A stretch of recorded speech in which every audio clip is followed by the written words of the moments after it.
Então sejamos todos bem-vindos, é uma alegria encontrar os irmãos novamente. A nossa saudação, nosso boa tarde àqueles que nos acompanham também pelo Facebook, pelo YouTube. Sejam todos bem-vindos. Vamos dar início ao nosso trabalho de hoje. Como sempre, convidando os irmãos para elevar o pensamento a Deus.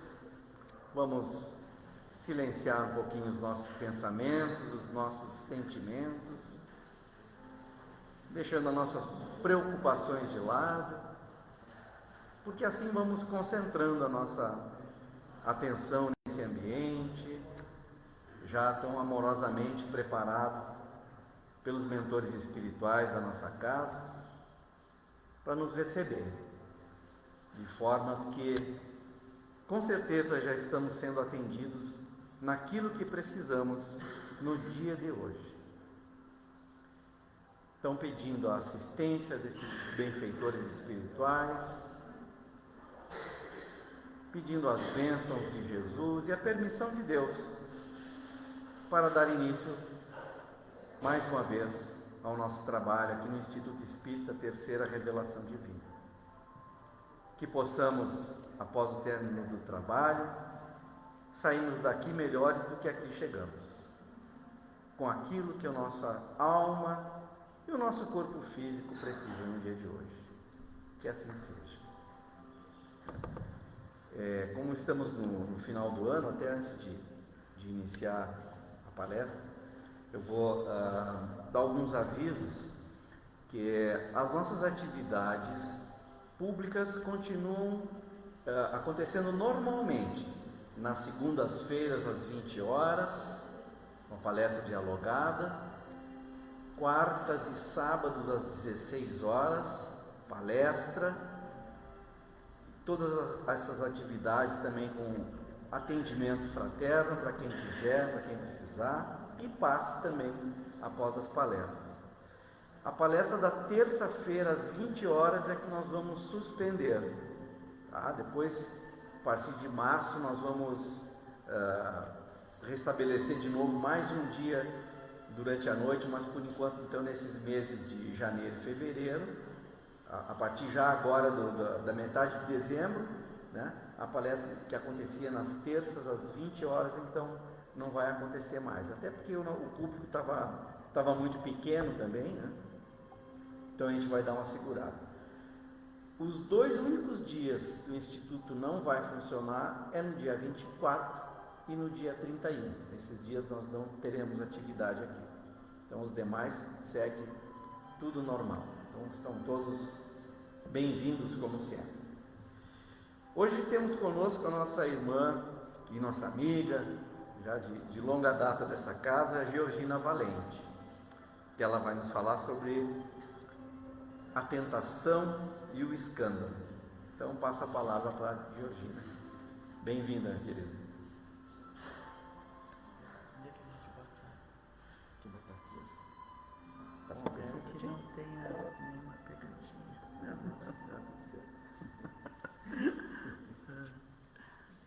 Boa tarde, meus amigos, e a todos que nos assistem pela internet.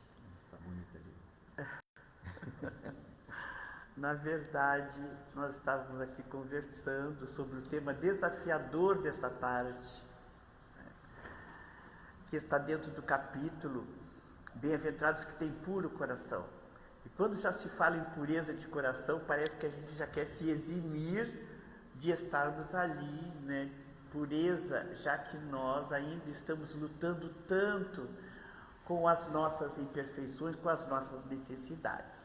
Neste capítulo, Bem-aventurados que têm puro coração, nós vamos encontrar a simplicidade, o pecado por pensamento, o adultério, a verdadeira pureza, mãos não lavadas, e o tema que é de hoje, escândalos. Se a vossa mão é motivo de escândalo, cortai-a. E nas instruções dos Espíritos, deixai que venham a mim as criancinhas, bem-aventurados que têm fechado os olhos. Então, nós vamos refletir juntos sobre esse tema, escândalos. No sentido vulgar, escândalo se diz toda aquela ação de modo ostensivo que causa um certo ruído, que nos desacomoda, que nos faz pensar, será verdade ou é mentira, né? Então muitas pessoas se contentam em evitar o escândalo, porque é algo que vai tomar conta de um momento importante da vida de alguém e que vai favorecer negativamente, porque é um escândalo. Mas no dizer de Jesus, muitos se apropriam do escândalo para deixar escondidos aquilo que realmente são e fazem do escândalo algo para ser alardeado, né? Não são, no dizer de Jesus, sepulcros branqueados por fora, mas cheios por dentro de podridão, vasos limpos no exterior e sujos no interior. Já a tentação, que é outro assunto, outro tema ligado ao escândalo, é o ato e o efeito de sentir um desejo forte, proibido, errado, difícil de resistir. Então, quando nós sabemos de algo, a gente tem a tentação de divulgar. Ainda mais quando é dirigido para alguém que seja o desafeto. Alguém que nós trazemos lá dentro dos nossos corações, das nossas consciências, uma pontinha de ciúme, uma pontinha de contrariedade.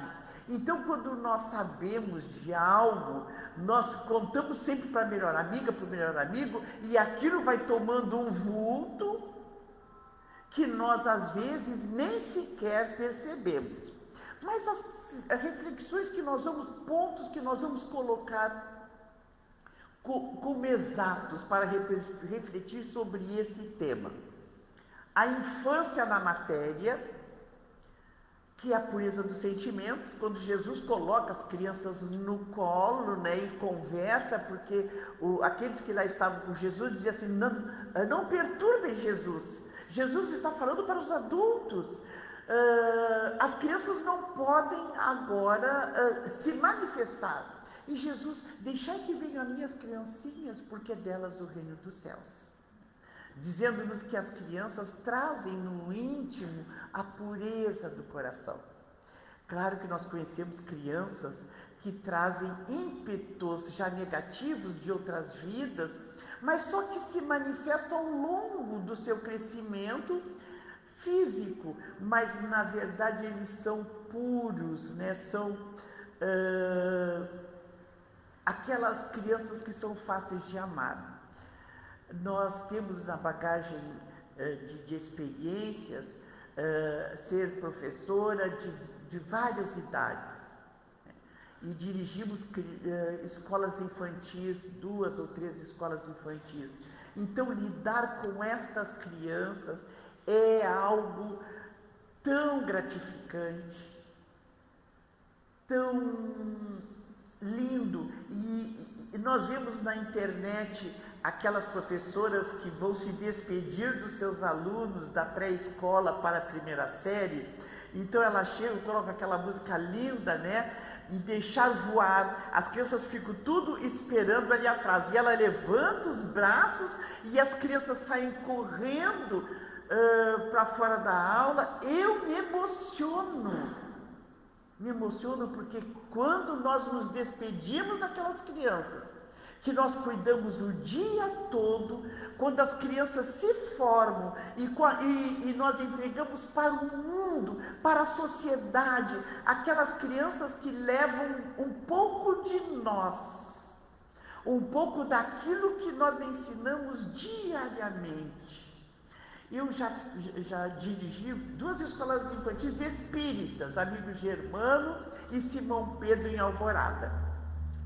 Nessas escolas espíritas, nós podíamos até dar passe nas crianças. Então, como eu ficava na minha sala e eram alguns problemas, causa da direção, eu não tinha muito contato, eu ia nas salas de aula. Mas quando elas estavam no refeitório, eu ia em todas as mesas e passava a mão na cabecinha deles e fazia uma massagem. As crianças ficavam querendo que eu fosse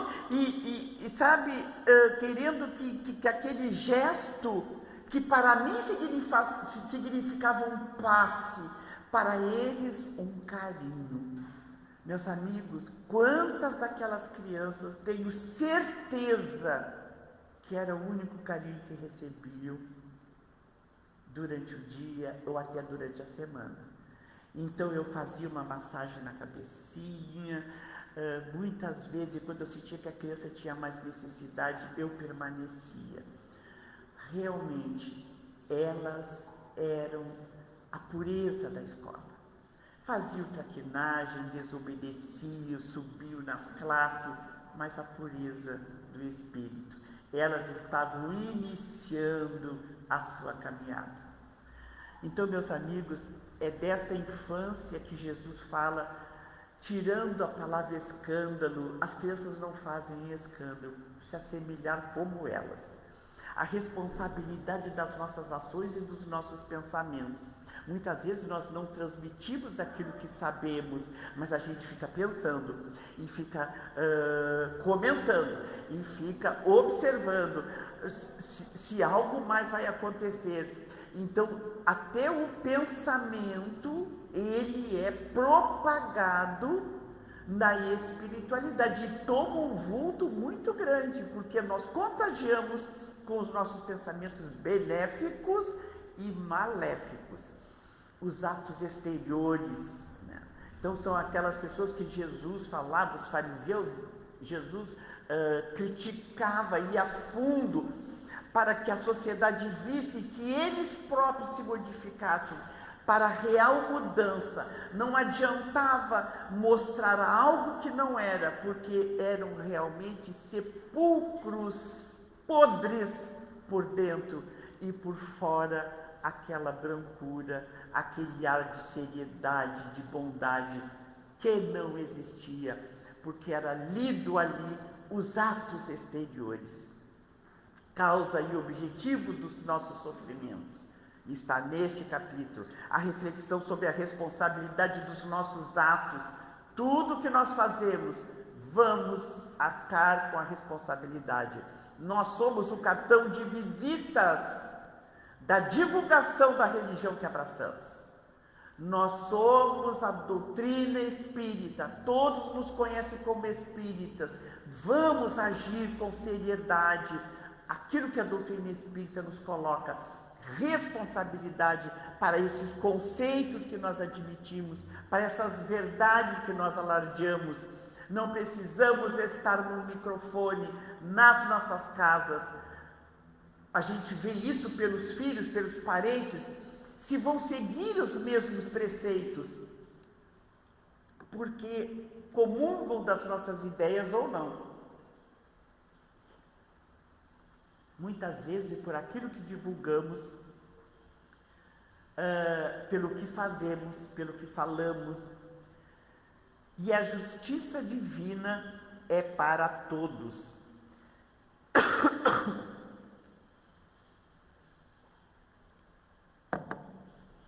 Mas como proceder quando os equívocos alheios prejudicam a coletividade? Isso está lá no Evangelho segundo o Espiritismo. Muitas vezes nós nos vem contar coisas que nós pensamos assim, é um erro, né? Mas eu falo ou não falo? Então aqui no Evangelho segundo o Espiritismo, comento ou não comento? Espalho a notícia, espalho, se eu falar vai ser um escândalo. Então a gente fica entre duas ações. E no Evangelho segundo o Espiritismo nos fala com muita responsabilidade sobre isso. Se as imperfeições de uma pessoa só a ela prejudicam, nenhuma utilidade haverá de divulgá-la. Só prejudicou a você, ou está prejudicando só aquela pessoa. Por que eu vou divulgar aquilo que aquela pessoa me fez, aquilo que aquela pessoa disse. Então fica comigo. A gente pode falar para aqueles mais próximos, mas não divulgar a nível de escândalo, porque nós sempre precisamos de um ombro amigo, não é verdade? De uma pessoa que a gente confie, porque guardar uma perseguição, guardar uma calúnia é realmente algo doloroso. Então, se a gente confia, né, o esposo, o companheiro, a companheira, a amiga fiel que todos os anos de convivência já te deu provas da amizade, ela pode guardar aquela situação que tu fostes testemunha daquele ato infeliz que aconteceu. Então, mas se algo acontecer e estiver prejudicando várias pessoas, nós temos a obrigação de divulgar. Então, fale com, se é na casa espírita, fale com o presidente, fale com o diretor. Se é no âmbito profissional, procure a direção, onde quer que você esteja, e conte, confie a ela aquele momento infeliz. Mas, meus amigos, é necessário que o escândalo venha, também está lá no Evangelho. Porque se nós estamos aqui em expiação na terra, estes males vão acontecer mesmo que a gente não queira. Porque somos espíritos imperfeitos e nós nos punimos uns aos outros. Nós precisamos passar por provas, porque se nós escandalizamos no passado, nós vamos sofrer o efeito do escândalo. Por isso que nós, ao contato com os nossos próprios vícios, nós vamos encontrar ali a resposta daquilo que nós fizemos no passado. Mas no sentido evangélico, é toda em geral, certos casos que ele compreende o significado. Não é somente aquela coisa que afeta a consciência de alguém, mas é tudo aquilo que resulta dos vícios e das nossas imperfeições.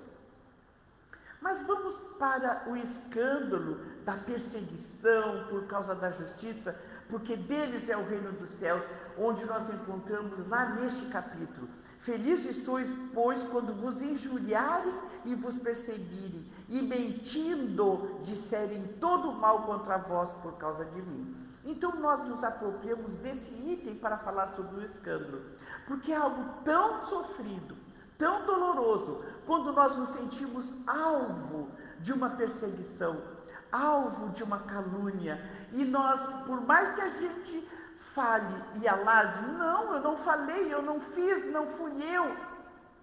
A sociedade prefere o escândalo e prefere acreditar na injúria. Então, como nós temos que nos portar?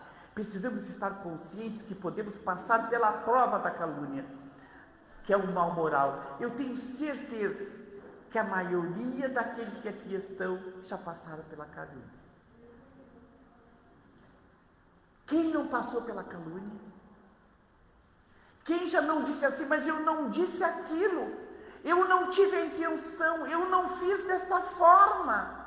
Tenho certeza que todos nós, porque todos nós somos sempre mal compreendidos. Às vezes, se nós estamos num mundo de provas e expiações com espíritos imperfeitos ao nosso lado, e as pessoas se apropriam de uma fala para denegrir as nossas atitudes. Tenho certeza que cada um de nós, no âmbito profissional, na família, quantas vezes nos relacionamentos a gente diz assim, não foi isso que eu quis dizer, eu não falei desta forma. E aquele que está ao nosso lado leva como algo que vai desagravar, que vai trazer dificuldades, como uma calúnia. Então, esse mal moral, certamente nós já passamos. E como agir? Qual foi o exemplo do Cristo no escândalo da crucificação? Emmanuel nos acorda para isso. Eu fui buscar assim, mas que exemplo de escândalo eu vou buscar, tirando dos sepulcros que Jesus fala? Que exemplo nós vamos tirar da vivência de Jesus para falar sobre o escândalo? E Emmanuel nos fala do escândalo da cruz. Olha só que interessante. Finda a crucificação, espraiou o mestre o olhar pela turba inconsciente. Então Jesus foi visitar as consciências dos homens. Afinal, tinha sido realmente um escândalo, um mal moral, uma perseguição, uma calúnia. E Jesus foi visitar as mentes. Ali comprimiu-se pessoas da cidade que lhe conheciam a missão. Mas além, acotovelavam-se os romanos, aos quais ele socorrera. Ele socorria a todos. Quase todos haviam comparecido à festividade de sua entrada triunfal em Jerusalém, que nós conhecemos, que as pessoas jogavam os tapetes, as palmas e recebiam o Cristo, hosanas, hosanas, tratado como rei. E ele foi para o escândalo da crucificação. Há pouco comentavam a ressurreição de Lázaro, quando Jesus disse: vem, e Lázaro se ergue do túmulo e sai a caminhar. Ressuscitado quer dizer saindo do estado de letargia, porque nós espíritos sabemos que quando o corpo morre, ele não revive, porque Jesus não veio trazer contrariedades à lei de Deus, não veio transgredir a lei de Deus, não veio dar vida àquilo que já estava morto. Ele veio simplesmente mostrar aquilo que ele poderia fazer para atender os homens que necessitavam. E quando ele sabia que Lázaro, seu amigo, estava lá,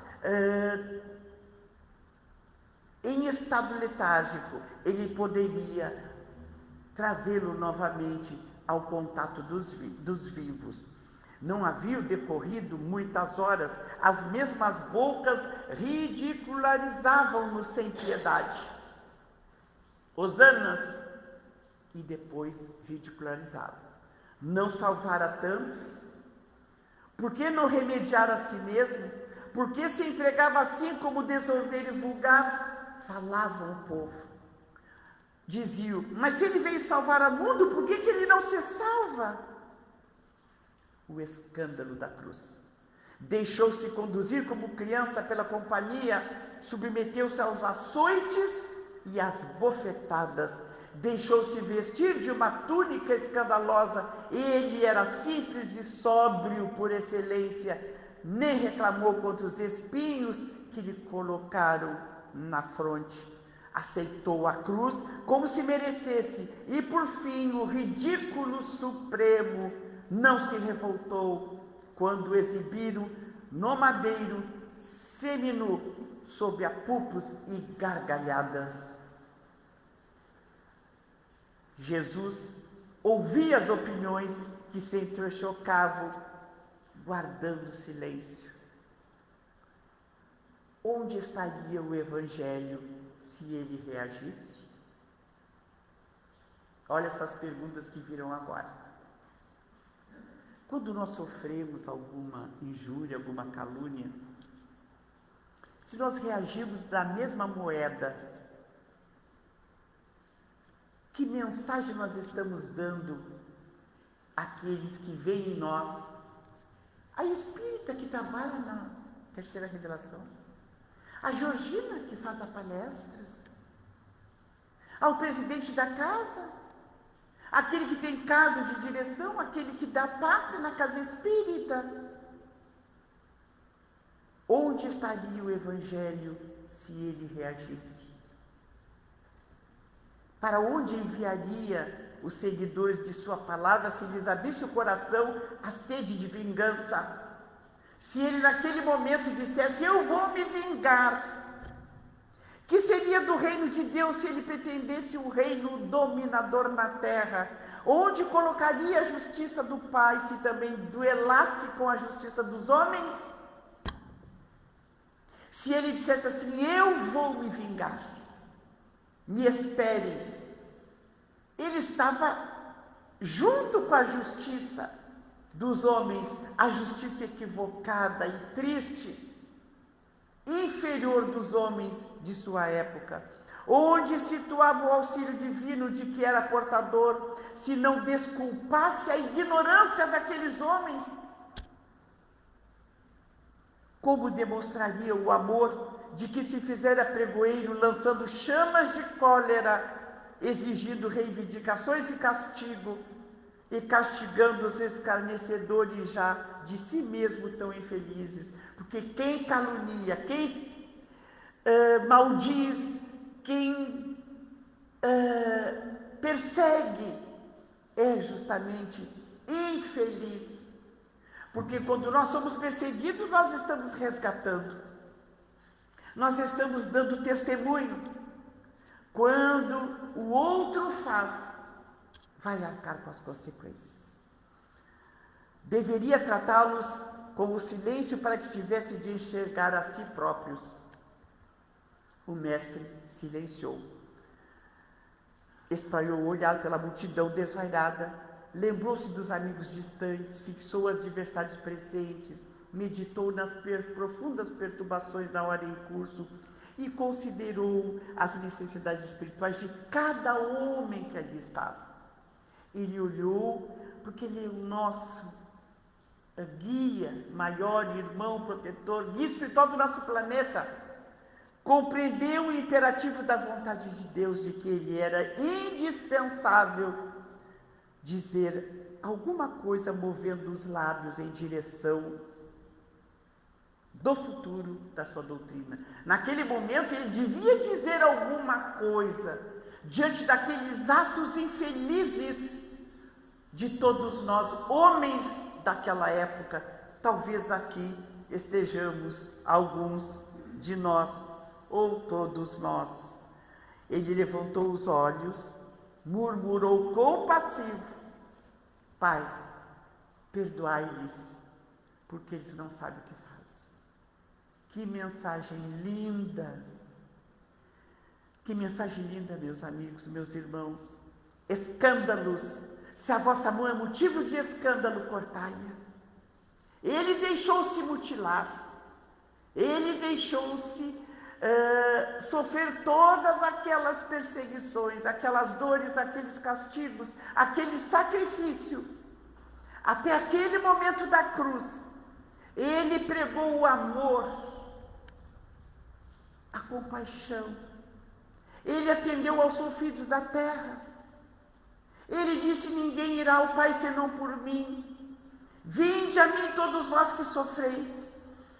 Daquele momento em que ele foi injuriado, perseguido e caluniado, ele ensinou os homens a perdoar. Foi 2 momentos distintos na caminhada. O momento que ele ensina todos nós a vencer a si mesmos, para dar chance aos homens, a todos nós, que pudéssemos nos recuperar, perdoando-nos as nossas dificuldades. Se sofremos uma calúnia e deste ato fomos vítima de um escândalo, como proceder? Vamos pensar, meus amigos.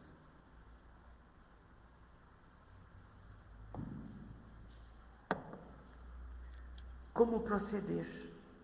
Pai, perdoa-lhes, porque eles não sabem o que fazem. Perante todos os disparates do próximo, perante de tudo que as pessoas imaturas nos façam, possamos nos compadecer e fazer sempre o melhor que podemos.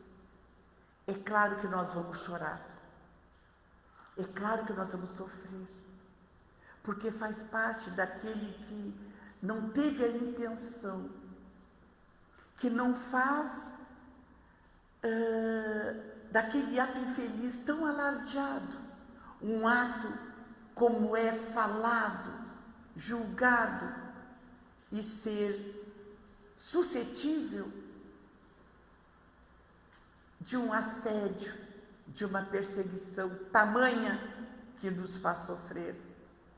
Usa de misericórdia para com todos, para com os outros, e acharás misericórdia para contigo.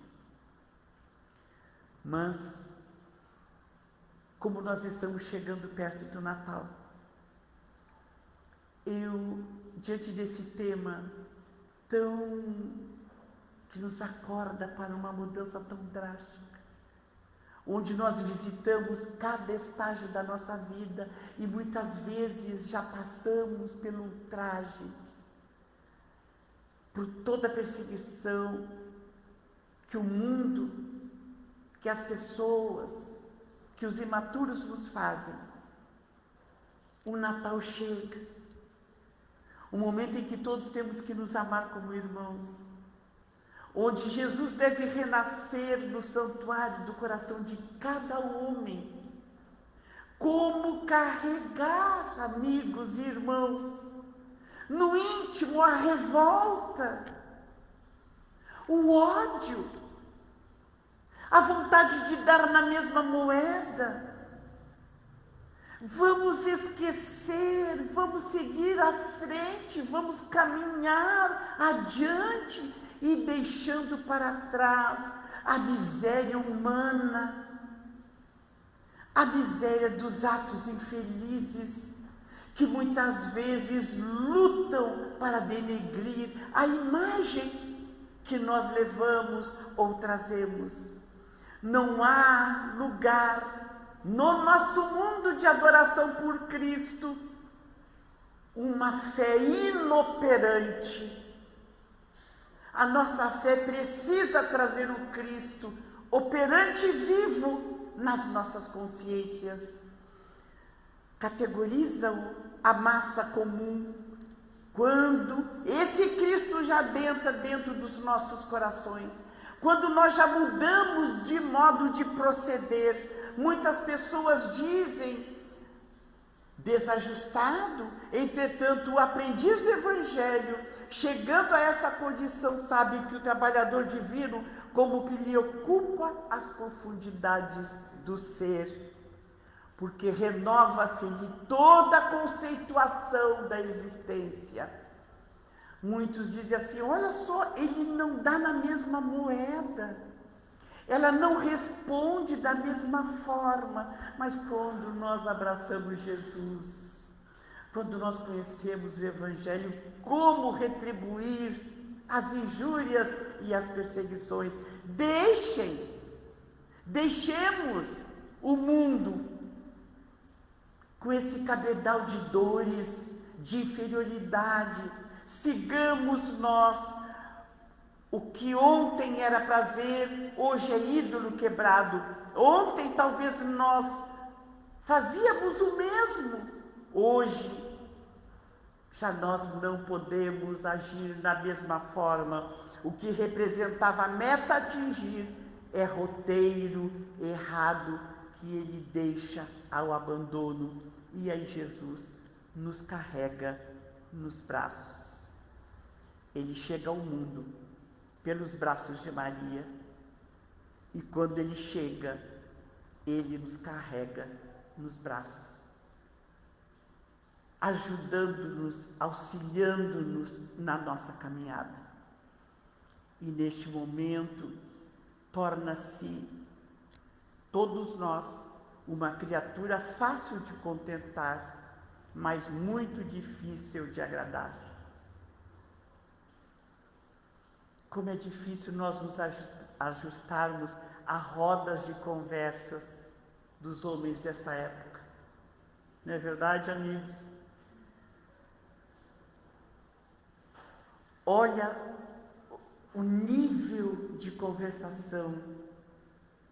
Nós que estamos aqui acostumados a pensar em Jesus, a abrir o Evangelho, como é que nós vamos sentir prazer quando surge a calúnia desse ou daquele, a felicidade da perseguição que fazem com um, que fazem com o outro, o sofrimento que causam a este, aquele, a terceiros, como nos sentir felizes, nós que abraçamos o Cristo, Nós que nos sentimos já como irmãos, não importa se o irmão está no presídio, nos hospitais, em Israel, na Síria, na Espanha, no Canadá, são nossos irmãos. Meus amigos, como nos acomodar? A voz do Mestre, persuasiva e doce, exorta-nos a servir o Cristo sem descanso, em todo lugar, em todo momento, em toda situação. A própria vida física para nós, afigura-se-lhe um madeiro em que o Mestre se aflige, e lhe o corpo, a cruz viva. Muitas vezes nós carregamos uma cruz com o Cristo a nos fortalecer. Vamos pular aqui. Para o mundo, nós seremos inadaptados e loucos. Porque as pessoas dizem assim, mas não conseguem entender os nossos posicionamentos. Muitas vezes nós somos taxados de loucos. Eu acho que a Georgina não está muito bem. Olha o que ela está falando, olha as ideias que ela levanta. Muitos dizem assim, enquanto uns dão risada, fazem alarde de assuntos que não nos causam tristeza e dor. Como nós vamos ficar inseridos?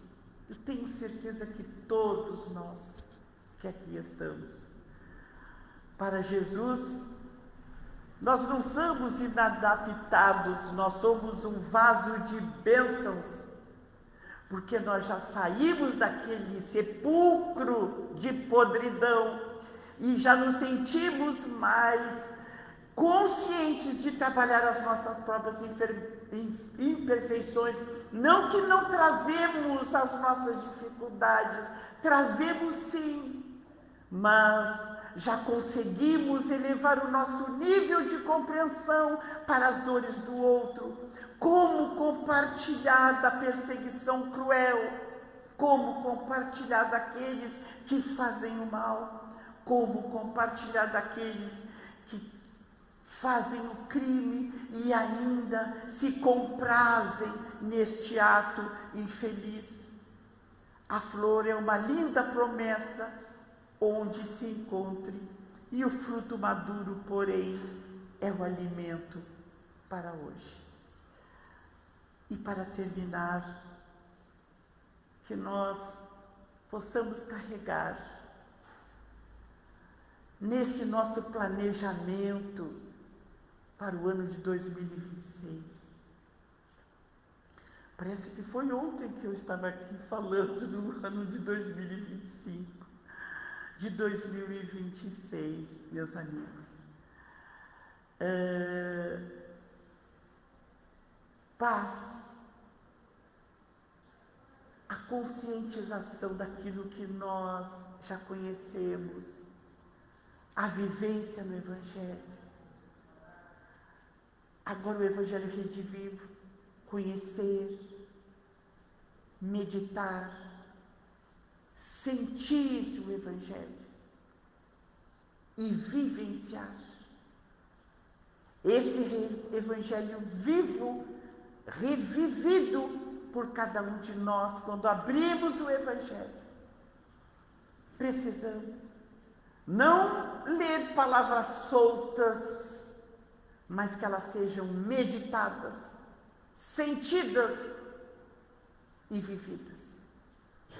Um Natal muito feliz para todos, um ano de muita paz, saúde, progresso espiritual, material também, que necessitamos, luz e paz nas nossas vidas. Até o ano que vem, se Deus quiser. Obrigada.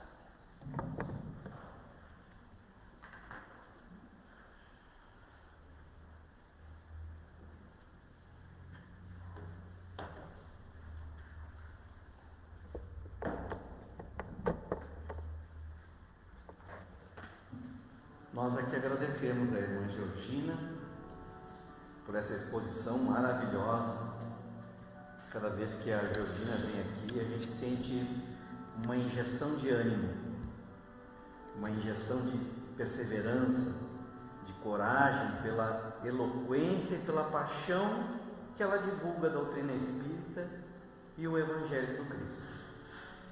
Nós te desejamos, a ti e a tua família, Georgina, que vocês sejam também abençoados com saúde, paz e prosperidade.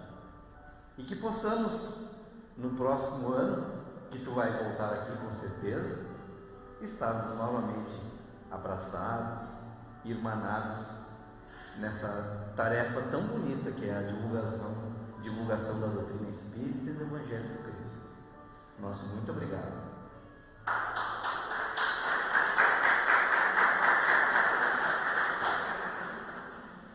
Agora vamos para o segundo momento do nosso encontro, pedir para os nossos médiuns aplicadores de passe se posicionarem, e nós vamos nos manter em estado de oração, nossos pensamentos elevados,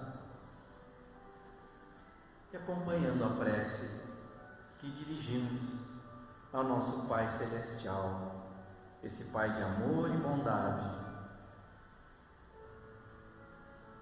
agradecendo pela oportunidade de estarmos aqui, por recebermos nesta tarde esse pão espiritual maravilhoso que recebemos, e com certeza saímos daqui com o espírito renovado e iluminado, aptos a sermos um ponto de luz por todos os lugares e recantos pelos quais nós passemos. Vamos lembrar também daqueles que não puderam chegar até aqui no dia de hoje, nossos familiares, nossos amigos, nossos companheiros de jornada, que eles também sejam abraçados por essa luz que nos envolve, por essa energia salutar, de paz e harmonia, por esse aconchego que recebemos aqui, que pelo nosso pensamento cheguem também até eles, e que eles sejam visitados pelos espíritos de luz, sejam atendidos naquilo que eles precisam, em especial aqueles que estão doentes do corpo, doentes do espírito, possam receber o nosso carinho, o nosso amor e a nossa vibração de que logo eles estejam em plena saúde física, mental e espiritual. Que a nossa casa seja iluminada, que a nossa casa seja envolta também por essas energias de paz, de luz, de calma, de serenidade e de prosperidade. Por tudo isso, Pai, que recebemos, te agradecemos mais uma vez. E que, se for da tua vontade, que possamos em breve, mais uma vez, estarmos reunidos em teu nome. Que possamos retornar aos nossos lares com paz e com segurança. Que assim seja. Agradecemos a presença de todos, desejamos uma boa tarde e um bom retorno aos seus lares de todos. Então, na paz de Jesus, que assim seja.